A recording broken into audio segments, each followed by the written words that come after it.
Welcome to the weekly close live here on the Passive Income Podcast. Joseph, how are you doing this week? Dave, I'm doing pretty good. We're wrapping up at least the first part of tax season in the U.S., so my life is progressively getting a little easier. How about you? How are you this week?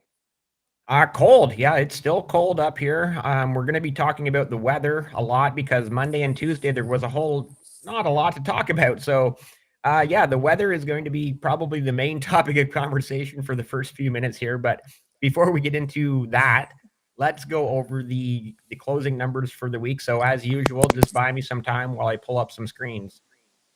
I really need to start coming up with a full on stand up routine for this or something.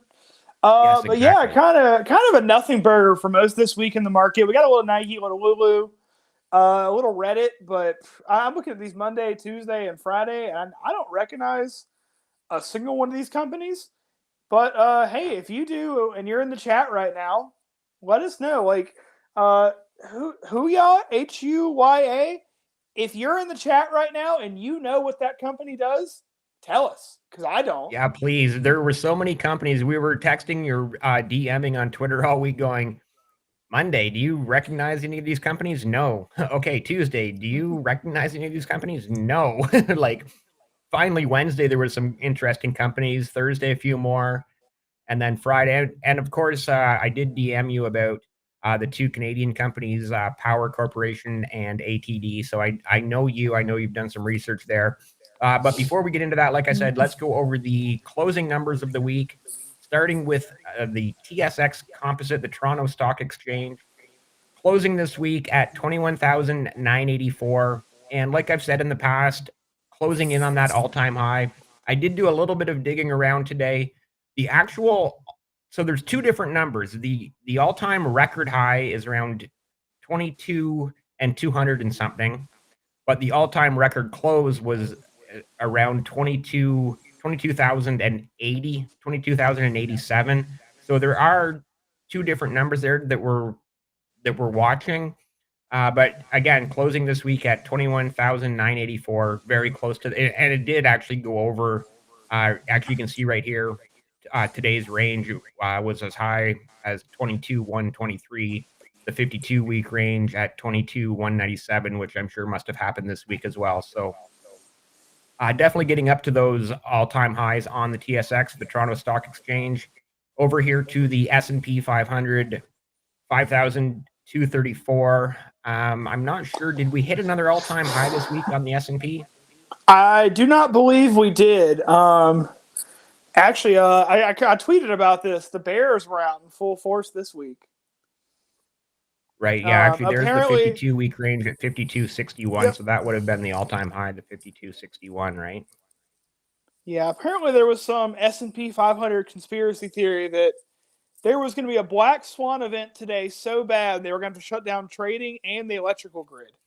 Yeah, I heard that. Yeah, it's like, don't you love the Twitter conspiracy theories? And moving right along to the Dow Jones Industrial Average, closing at 39,475 for the week. Not much more to say there. Obviously, pushing towards that.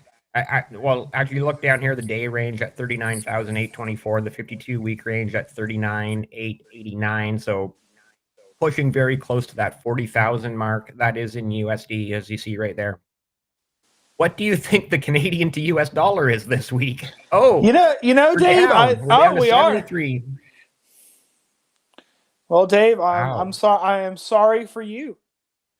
Hey, well, That you know what that means for you, though? That just means you're, when you go to the buyinvestingshirts.com, it's even less expensive for you, right? well, Crude yeah, oil closing yeah. at 82. Bitcoin, interesting Bitcoin. That's obviously in Canadian dollars here at the $85,000 mark. I'm going to talk a little bit more about Bitcoin. I'll pull up Coin Market Cap and show in USD. Gold futures this week looks like closing at 2,166, also in USD.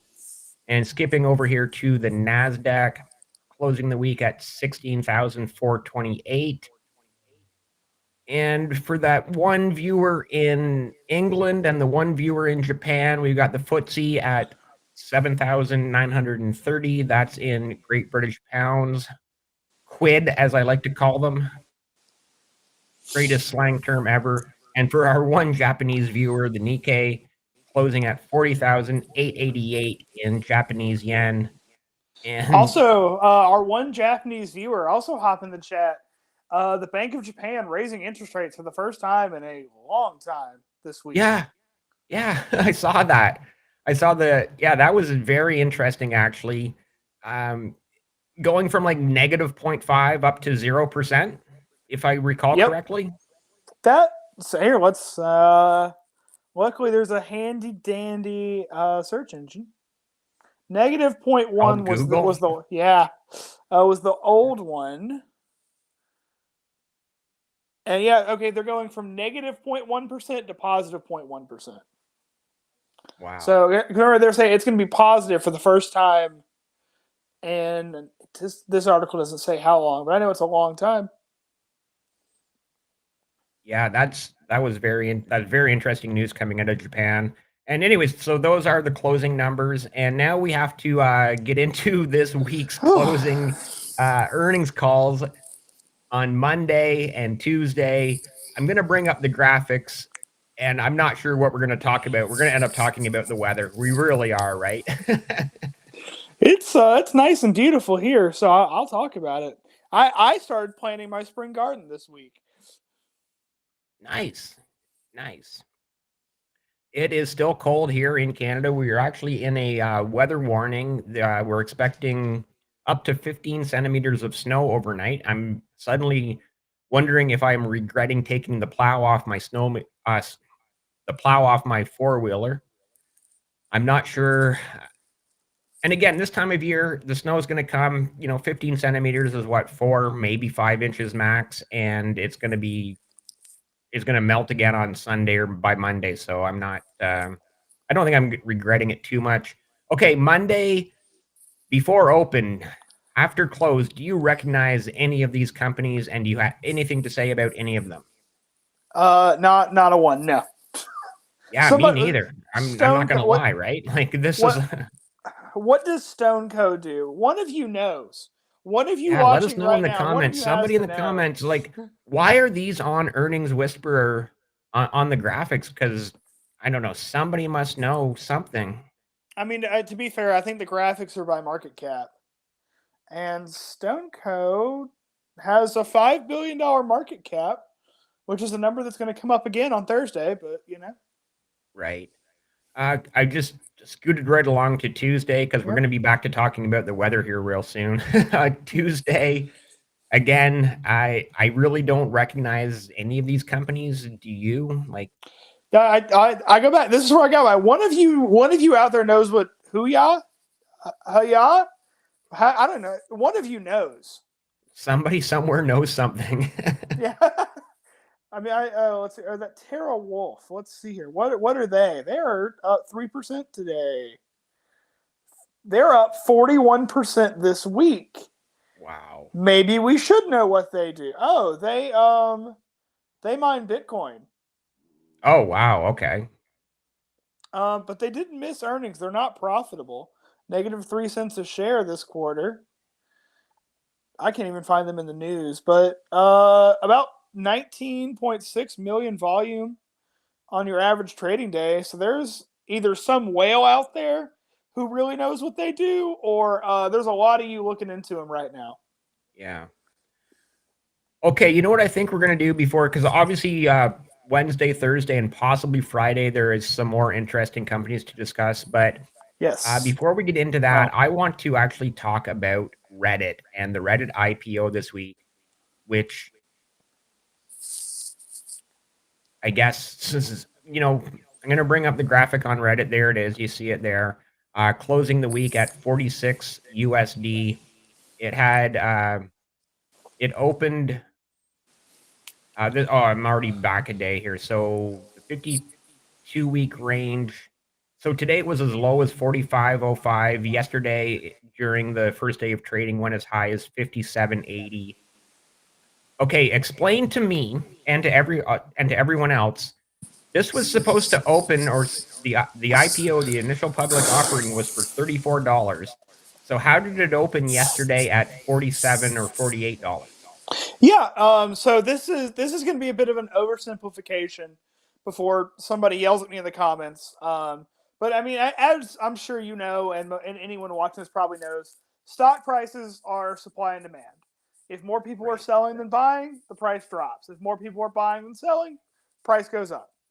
Quick, simple economics lesson out there for everyone listening.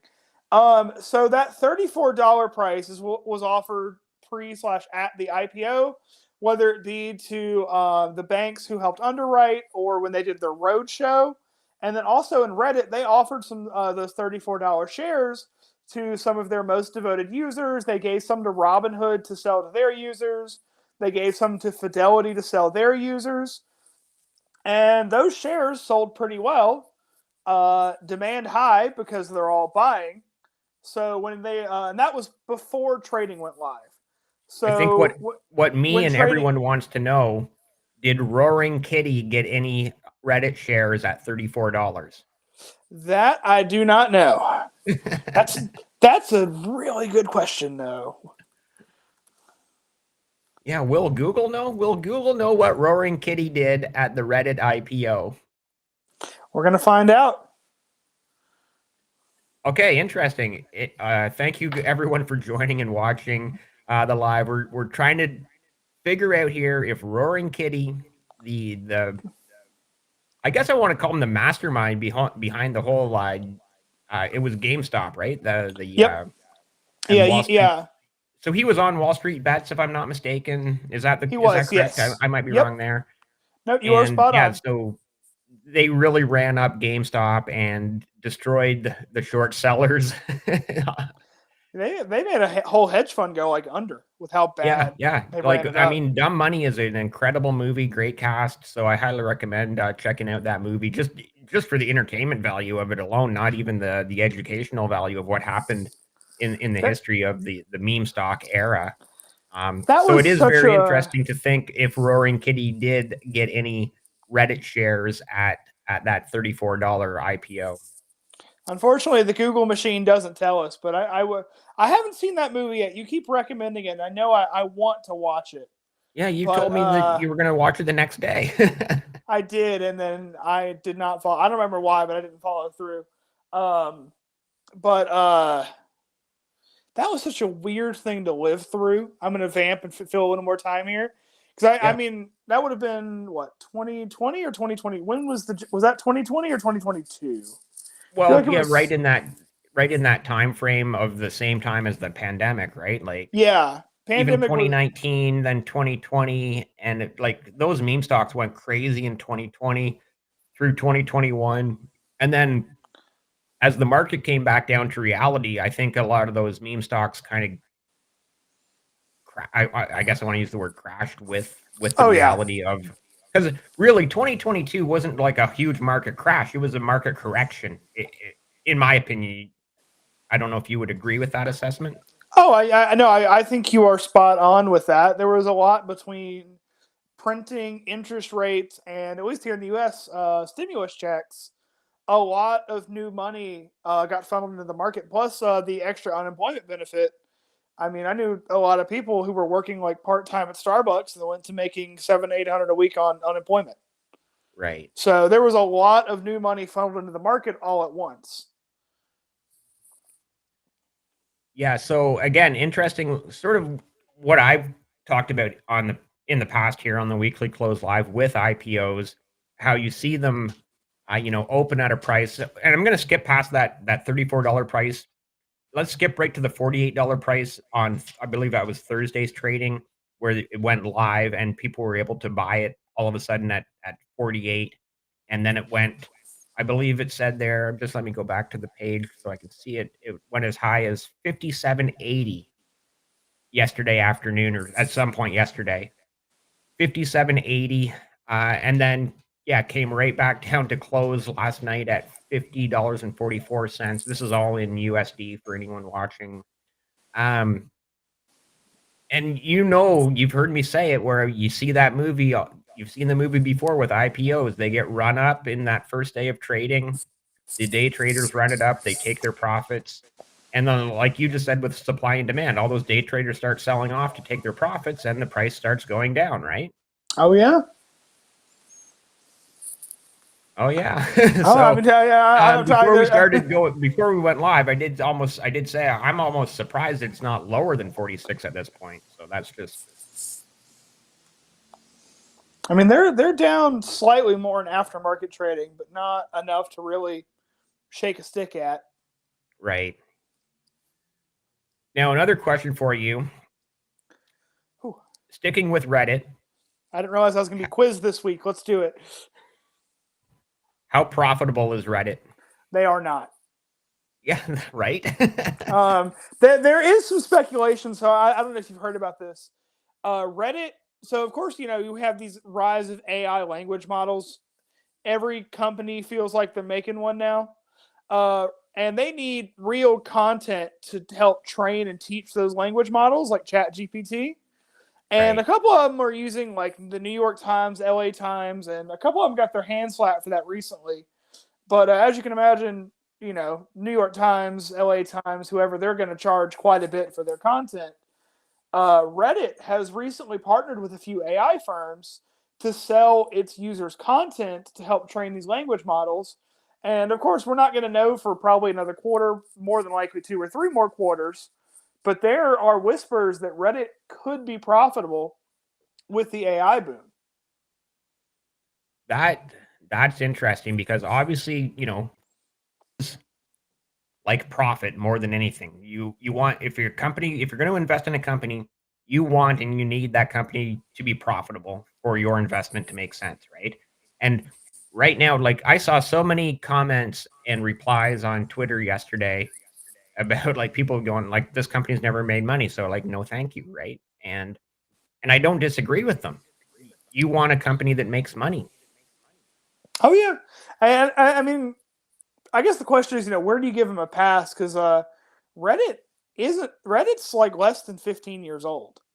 I don't remember. Right. Let's see. Well, I mean, when we talk these large tech firms, how many of them were profitable at 15 years old? I mean, Uber was just now profitable for the first time. Lyft still isn't. They're chugging along just fine. So I think as a long term investment, I do 100% wholeheartedly agree with you. They've got to reach profitability at some point. They can't Rivian their way around. Um, but yeah, how much? I guess the question is, how much leeway do you give them in the short term? And that really just comes down to your personal risk appetite. Right.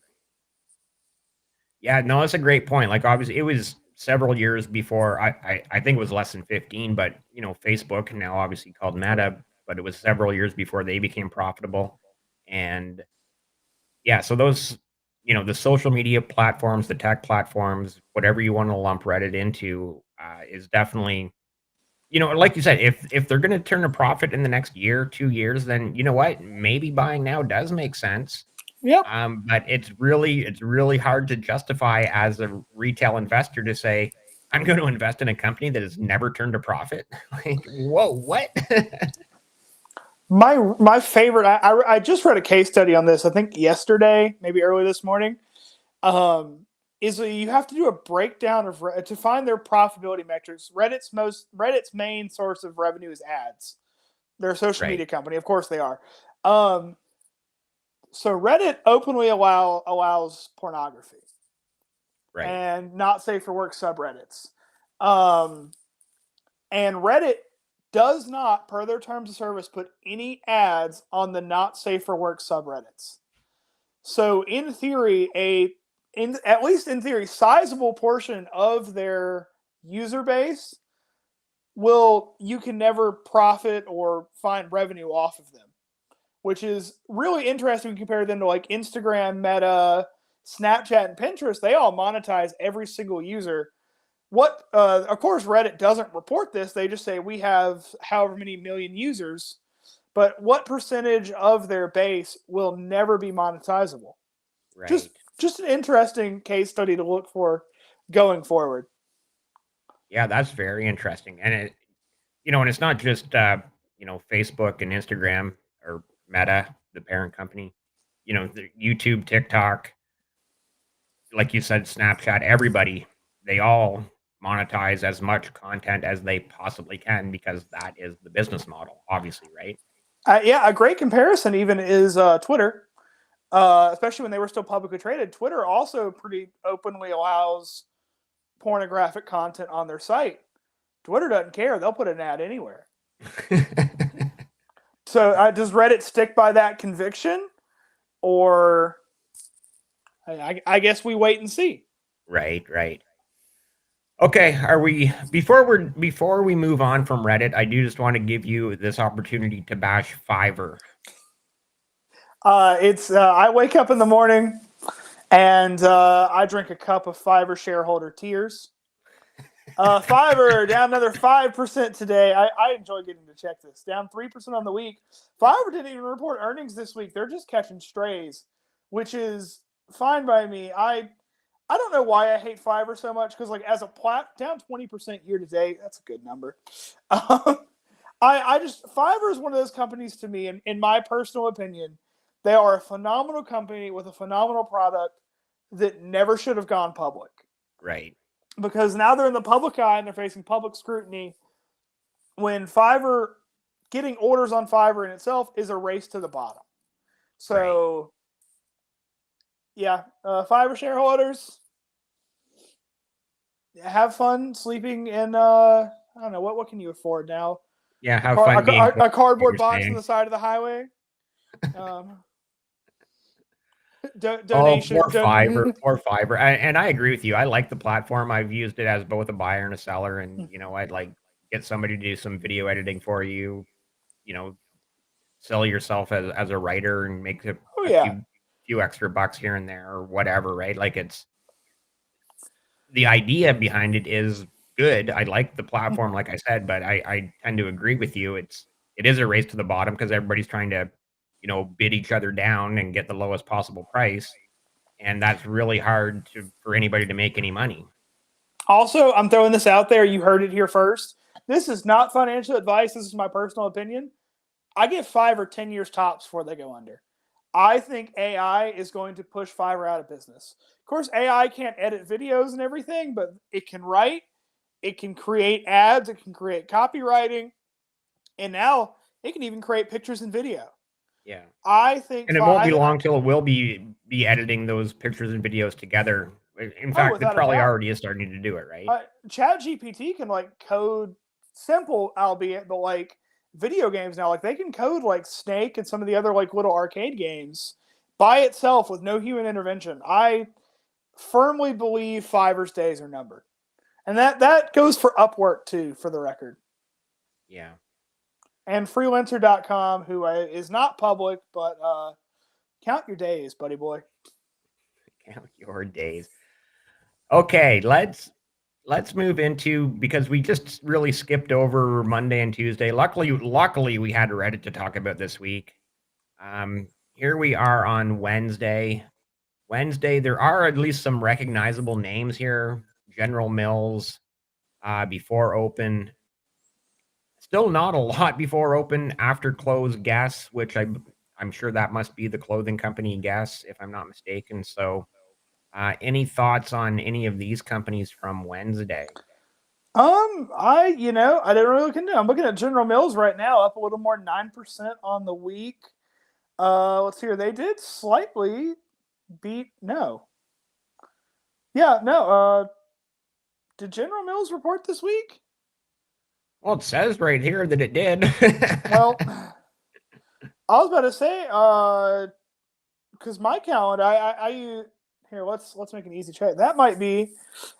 We deal with this all the time at Marketplace. Earnings dates aren't exactly official, but it's kind of just an educated guess. Right. And I'm looking at the wrong stock. That's why I'm an idiot. You're looking at General Motors, GM? That's less embarrassing if I say that's what I'm looking at. Yeah, do that. I'll go with that. Let's go with you're looking at GM General Motors, not GM General Mills. Yep. That's less embarrassing. Yep. Up No, that's 391 on that's the what we're week. going with. That's what we're going with. I am going to stick with though. NASDAQ, the NASDAQ index, NASDAQ as a company backs me up on this. There's no definitive date for most earnings calls. It's kind of just an educated guess. Generally, they're right, but sometimes they're not. That Right. said, yeah, General Mills beat earnings $1.17 actual versus $1.04. It looks like Bank of America raised their price target up to $72 a share for General Mills. So they're thinking it's not undervalued by much, maybe really less than 1%, but or excuse me, a little more than 2 or 3%, but not bad. Also, kind of look at them as a dividend stock. Yield still about 3.5%, 4%, up 45% over the last year. They're looking pretty strong. Yeah, definitely obviously the thing to really like about General Mills, we've all seen the graphic on Twitter where it's like you go into the grocery store and you're basically buying from one of these 12 companies. We've all seen that, right? Oh And yeah, General Mills has a big piece of that pie, and it's oh yeah, they're Coca-Cola, massive. Pepsi. Yep. And so yeah, obviously, General Mills is a huge player in the consumer staples, right? If you're buying food, when you go to the grocery store every week, odds are almost 100% that you're putting something into your shopping cart that is produced by General Mills. I guess then moving into the after close, I am going to shout out Micron Technology. I had not heard of them this week, but anyone who tunes in to the Marketplace Monday podcast live on the Marketplace YouTube channel at 5:30 Eastern every Monday, one of Which I should put the link in the descriptions here to give you guys a shout out too as well. I should be doing that. I'm sorry I haven't done that yet. all good, but I also will say you Dave comes and hangs out. It's usually I do. It's been fun. But I'll say this: I had never heard of Micron until one of the Marketplace co-founders, Fa, brought it up, and he described it as a company on the verge of blowing up. Apparently, they do very similar to like what Dell does. They make a lot of the products and the servers that AI needs to work. They don't make the chips like NVIDIA does. Or no, they do make the chips, but it's slightly different. But yeah, they've got their hands very deep in AI, 5G, all that kind of stuff. And, I asked him then, I was like, hey, so do you think that AI investors just haven't found this company yet? And he said, yes. He said, you heard it here first. Come earnings on Wednesday, they're going to blow up. And he was totally right. Micron jumped 20% on the day after earnings. All right. Well, shout out to FA there for calling that one on Monday about the Wednesday reporting. Yeah, and they were expected not to be profitable. Negative 26 expected. Came in profitable at 42 cents a share. Wow. So, yeah, and the outlook is looking really good right now because AI, that buzzword that's dominating pretty much every industry at this point. And anything else there on what day are we on? Wednesday? Wednesday. The only one I want to say, so also on said Marketplace podcast, I picked Chewy. Chewy is down about 5% on the week, dropped about 11% after earnings for a Green Day today. They did. You say Green Day. Wake me up when September ends. Yeah, I mean, hey, Fiverr shareholders, do you have the time to listen to me whine? Came in 18 cents a share actual over -4. I hate to say this, I'm much more of a Blinky than a Green Day fan, but either way, they're both good. They're both good. Oh no, no hate either way. Big fan either way. I just will say, yeah, exactly. Yeah, same. More into one than the other. I would say I'm more to Green Day than Blink 182, but that's just to each their own, right? 100%. But yeah, that said, Chewy, their problem on their call was they're not retaining, like, average spent per customer was up, therefore revenue was up, but they're bleeding customers right now. People are choosing cheaper options, and of course, I mean, they're in the e-com space, Amazon. Right. I do like what their founder did, though. Have you heard that story? No. When Chewy sold, I think it was 2017 to PetSmart, the founder walked away with a check for $1 billion, like on the nose. He cut it in half, and he put $500 million into Apple and the other $500 million into Wells Fargo. And he lives a pretty good life now. Yeah, no doubt, right? I don't know what he's up to, but I'm sure he's on his yacht on his way to his island or something. Yeah. Well, you know what? We just need about 1,000 more viewers here every week on the weekly close live, and I'll be cutting you a check for 10 Canadian dollars. Not quite a billion, but you know what? 10 Uh, Canadian dollars is still money. about 7:30 American. I got you. Yeah, right. Okay, before we jump into the end of the week, Thursday and Friday, I did give you some homework this week on a couple of Canadian companies, which I think was on Wednesday as well, if I'm not mistaken. I could be wrong. But POW.TO Power Corporation and ATD Alimentation Couche-Tard. And I know when you give me homework, I don't do it, but I know when I give you homework, you definitely do it. So what did you come up with on let's start with Power Corporation. You said you had already heard of them before, so you I must have some thoughts there. Yeah, I have. I only looked up PAL. I did not look up ATD at all. You sent me an article and I read it and it went in one ear and out the other.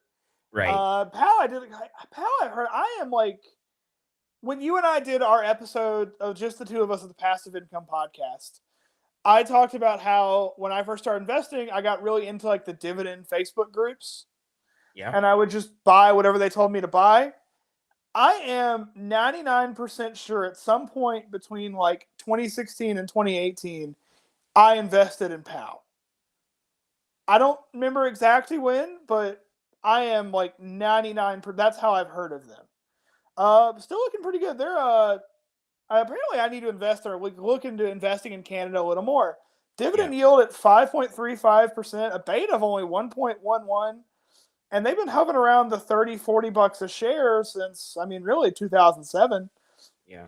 Not a lot to say in the way of growth, at least the long-term growth, but if you're looking at, they're a utility company. Utility companies, they pay, they No, don't they're grow not a so utility much. company. They're not?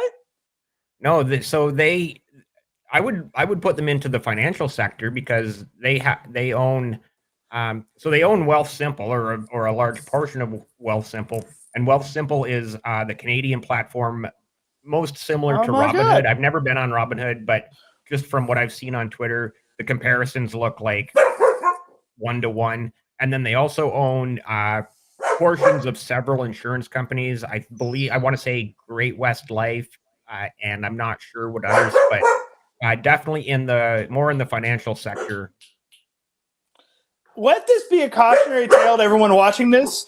I just told you at one point, I know I had at least 40, 50 shares of this company. I didn't know what they did. Here Yeah, I you am. you Years see the later, word power, I you're just just like, oh, they must assumed. be a utility or energy company because the word power is in it. It's like, no, no, they're not.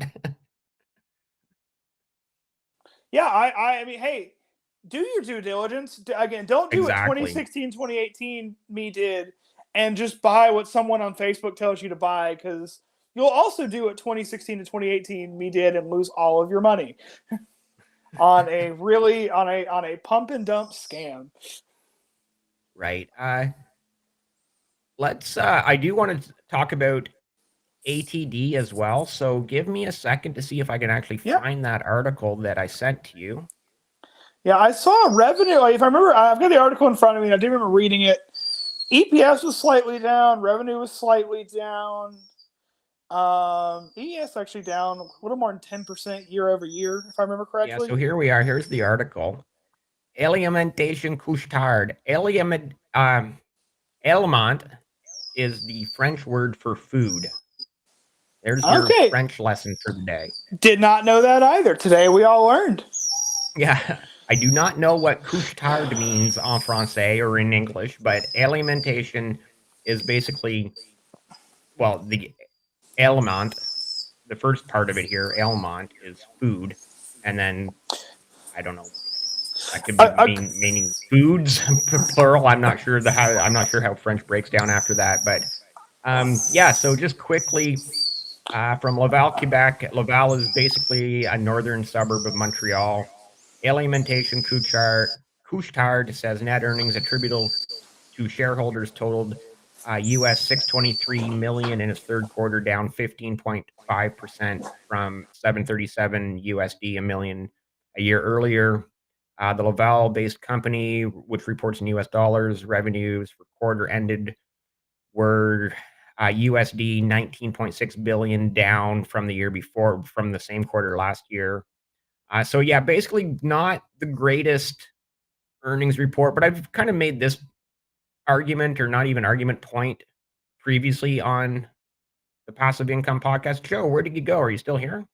Yeah, Oh, yeah. there. Sorry, my wife came home, so I let the dogs out of the cage. Oh, I was like, I was reading the article. And I came back and your camera's off. So basically, the point I've made in the past is, just because a company has a down quarter or doesn't have the best earnings report, it's like no company is going to have like stellar earnings report 4 out of 4 quarters every single year for their entire history, right? So ATT is definitely still a favorite among Canadian investors. Full disclosure, I do not own any of it. Would I be disappointed if I had it in my portfolio? No, not at all. It is a good company. Not financial advice. Do your own due diligence. Do your own research. But yeah, so Also, that's sort of the. Sorry, I'm babbling now. You go ahead, buddy. no. I'll say also, according to the Google machine again, shout out Alphabet. Makes my life, not investment advice, they do make my life a lot easier. Right. The couche-tard at the end means nightbird. So the English for Bird. it means is nightbird food, is the English Yeah. translation according to this. That makes sense. That does make sense. Live chat, am I wrong? No, I think you're right, because their logo there is like that little bird. And actually, I don't know if because you have Circle K's in the US, right? Yes. So they own the Circle K franchise in Canada. So they own the Circle K chain in Canada, and I do not know, they might own it in the US as well. It's possible, but as you know, franchises can be owned by different companies in different countries. So I've got a Circle K walking distance from me right now. Yeah, I don't have anything that's walking distance from me except for the train tracks. But there is a Circle K in town, or probably a couple Circle K's in town. Hey, Dividend Boomer, thank you for hopping in the chat. Does loosely translate to night owl. Oh, right. Boomer, thank you for being here. Definitely one of my favorite people in the whole Twit community, for sure. Okay, where are we? We're getting up to Thursday. Thursday. There's a few more exciting things to discuss. Oh, I shared the wrong page again. Give me 1 second. Share this tab instead. Okay, there we go. I'm going to once again pull if any of you have heard of any of the pre-open other than Darden or Academy. I didn't know. I missed Academy. Darden, though, as we all know, Darden will never be profitable because of all the free breadsticks and salad at Olive Garden. There's no way they can turn a profit off of that. That is, of course, a joke. Yeah. Let's see. I do not have the results in front of me exactly, but they were down about 4% on the week. I'm trying to find their exact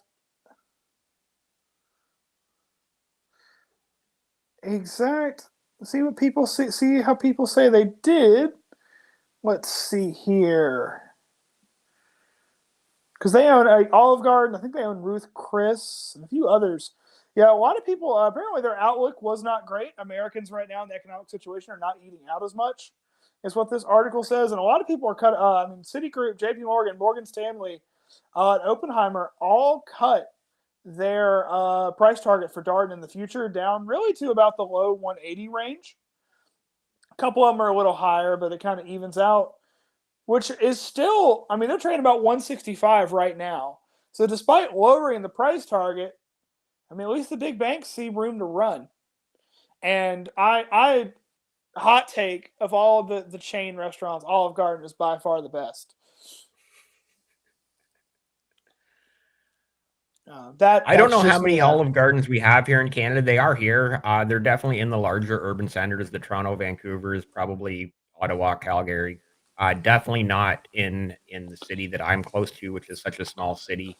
But yeah, so I may disagree with you on that. But What's your opinion, Dave? And Tim Hortons doesn't count. oh no, so here's something that you don't know, but is going to be interesting to you. So we have a whole bunch of different chain restaurants that are sort of those more like sit down family, Yeah. dinner experience restaurants, right? And guess what the names of them are? It's like one of my favorites is called Montana's. We've got another really good one called Boston Pizza. There's another one that's called I think it's called Lone Star Little Texas Grill. Lone Star used to be a thing here in the U.S. They closed down or they got bought out. One of the two.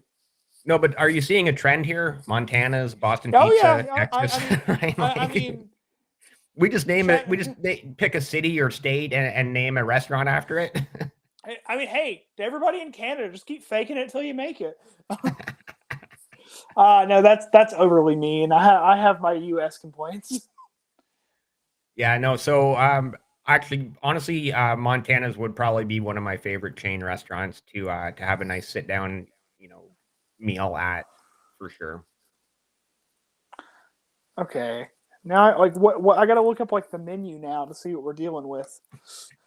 That might be on next week's call instead of earnings. Okay, there is a Montana's in Durham, which in Goose Creek, South Carolina, which is like 6 hours from me. Oh, Dave will do a road trip. that's right near your closest Tim Hortons. Video. You can swing by Tim Hortons and in the morning, make it a day trip, and go to Montana's for your supper, for your dinner at night. Oh yeah, easy. Easy, yeah. No, interesting. I'll give you credit. I don't even know what I'd compare this to in the U.S. exactly, but it's whatever chain sit down place you're all thinking of at home. That's what Montana's is. They're all the same. You know what? Another one too that we don't have very many of here in Canada. I know there's one out in I believe Burnaby, BC. I'm not sure if there's one in Toronto or not. There probably is at some point in the GTA, Greater Toronto area. But Applebee's, I know Applebee's is really big in the U.S., but so many of these are so similar type of restaurants, right? I haven't been doing Applebee's in years, but I know there's one in my town. Thursday after close, that big Nike swoosh and FedEx and Lululemon, kind of three big name players there, right in the top three. Really, the three highlights of the week, really. They really are, yeah. So, I guess my first question is, how many pairs of Nike running shoes do you own, and how many pairs of Lululemon yoga pants do you own? I think I own one pair of Let me tell you. Dave, I don't know if you fall into this category, but I know I do. I haven't bought my own clothing in years. Between my wife, my mother-in-law, and my mom, I haven't bought myself anything in probably 6+ years now. Right. The last time I had to buy myself clothes was when I graduated college and I was going on interviews. But before that, it's been so long. So if I have Nike, it's because someone else bought it for me. The women in our lives do love to dress us. I'm not going to disagree with that. I mean, hey, I'm not complaining. I hate clothes shopping. Yeah. And so most men do, right? Yeah. I do not have anything. I appreciate it. But that said, Nike and Lululemon kind of fall in the same category, same industry, which is interesting. They'd report on the same day because usually most companies try to avoid that. They kind of both fall into the athleisure category. Yep. Both beat earnings. Nike's still down about 6.5% on the week. I think Lulu's down almost 16% on the week. To say the least, this is kind of the exact same talk we had about, and it's weird to lump these all in together, but I'm going to. When we talked about Victoria's Secret last week. For these more premium brands, which Nike, Lululemon, and Victoria's Secret would all fall into, Americans just aren't spending as much. Darth Dividend, what up? Thank you for coming to join us. I was just getting to the chat. You saw it before I did. But yeah, yo, Darth. It's spending is down and the outlook is down, especially when we're looking at an uncertain economic future over the next 6 months, year or 2 years. A lot of people are not going to spend as much on I mean, even if it is, Nike's pretty high quality stuff, and they're not going to spend the cash. Right. FedEx, though, is the exact opposite. FedEx did pretty good. FedEx did beat earnings. They had a slight miss on revenue, but I think like $500 million, which darn, up a little more than 11% on the week. Big thing with FedEx, they announced a $5 billion stock buyback over the next year, and that's a pretty big number. And I mean, if they're going to put that much money into a stock buyback, it pretty much screams that they think their stock is undervalued. And at one point earlier today, I could quote the exact number, but I can't now. But I know they raised their outlook next year like even higher than what Wall Street was expecting. So FedEx is up, and FedEx thinks they should be up, and FedEx thinks the future is very bright for them. I have a few thoughts on FedEx. So first, you guys were talking actually about FedEx on Marketplace there on Monday when I joined you guys. Oh yeah, and I had that mentioned, was John's stock. I had mentioned that there's a show on CBC Radio called Under the Influence, which talks about basically businesses and being under the influence of advertising and marketing. And so there is one particular episode that dives deep into the history of FedEx, and it's a great story. So if you can find that on probably maybe the CBC website or somewhere, I would highly recommend. It's definitely worth a listen. It's about a 20 to 25-minute radio show, and it's very informative and also entertaining. I guess my other thing too on FedEx, you may not know this, but FedEx is split into two companies, FedEx Ground and FedEx Express. And as of right now, they are two completely separate entities. It's like me living in Canada and you living in the United States. They're like, I did not know that. It's like we're the same. We're on the same continent, but we're totally separate, right? So FedEx Ground and FedEx Express. I've even had, like, through my work life, I've had conversations with people at FedEx Express, and they're saying, no, if you have a package with FedEx Ground, I can't tell you any more about it than what you can see just with your online tracking number. They're like, that's the only information I would have for that as well. So here's the point I'm getting to. This coming June, I believe it's in June, it is going to be called FedEx One.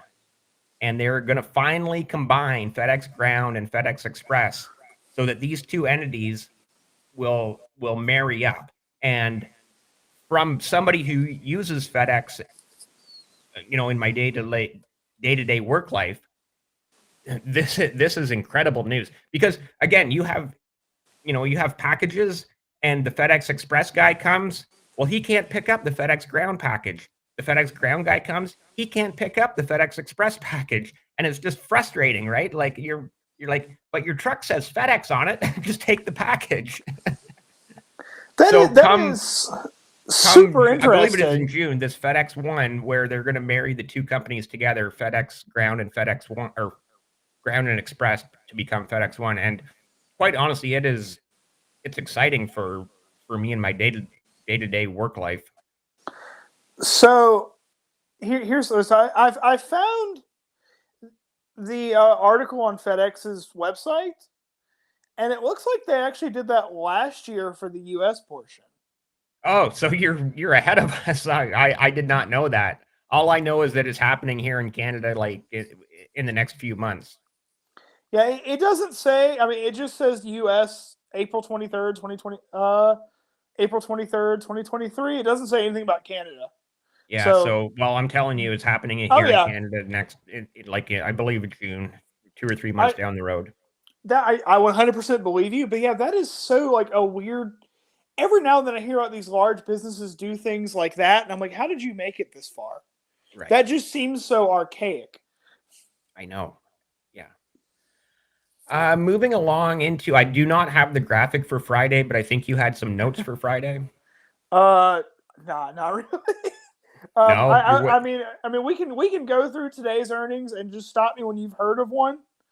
PT Indonesia, PLDT Inc., SK Telecom, Humasite, Hyzon Motors Inc., 374 Water, Atlas Lithium, Envoy 374 Medical. Water does sound like, I like water. 374 sounds like three good numbers. A 3, a 7, and a 4. Sure. Okay.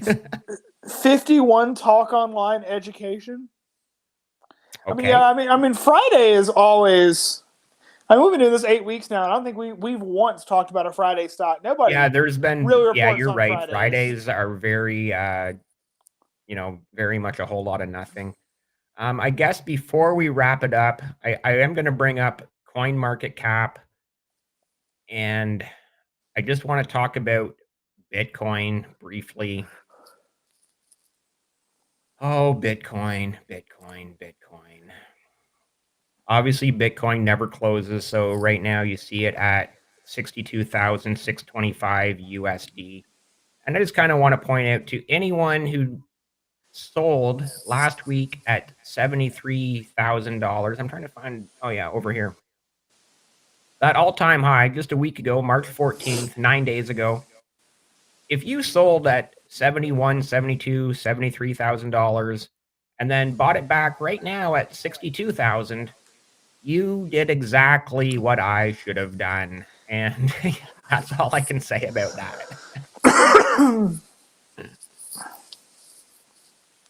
I mean, to be fair, look back, we all should have bought Bitcoin in like 2008, but hindsight's 2020. How were you going to buy Bitcoin in 2008? It didn't get invented until 2009. All right, well then we should have bought in 2009. See, I don't claim to know crypto. I like to think I've got more baseline knowledge than the average guy on the street, but I don't claim to know it. I can tell you for a fact that we've hit the top. Because in my, you know how Facebook groups work, we have a local one for like events in our city, and the Bitcoin bros have infiltrated. Right. And I'm like, that's when you know we've hit the top. Oh, wow. Awesome. Been another incredible week talking and chatting with you, Joseph. Oh, yeah. You're one of my most favorite people in the whole DivTwit community. I appreciate you coming and hanging out with me every Friday here on the Weekly Close live on the Passive Income Podcast. Before we go, we do have to play the game, the over-under. How many viewers do you think we have this week? Keeping in mind, we're streaming to YouTube, Twitch, and X, and Kick. And I did see that the chat both looked like both Boomer and Darth were watching from X. Yeah. Where do you think we are on viewers this week? And as you know, the last few weeks of the over-under was at 50. So this week I'm going to set the over-under at 60. What do you think? Oh, really? Wow. I was going to say I thought we went down a little this week. Just because, wasn't that long ago we were talking NVIDIA, Tesla. There wasn't a lot of clickbait this week. There was zero clickbait this week. It was like literally our tweets were like, this is going to be the most boring episode ever. Like, we have nothing to talk about. We spent the first 10 minutes discussing the weather. I'm still gonna go under 60.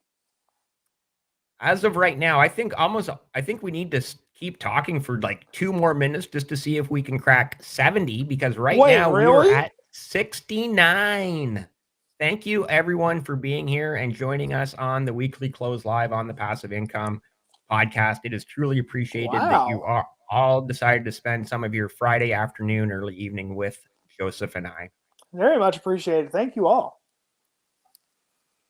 And with that said, yep, it is still snowing here, and we'll see tomorrow if I regret taking the plow off my 4-wheeler.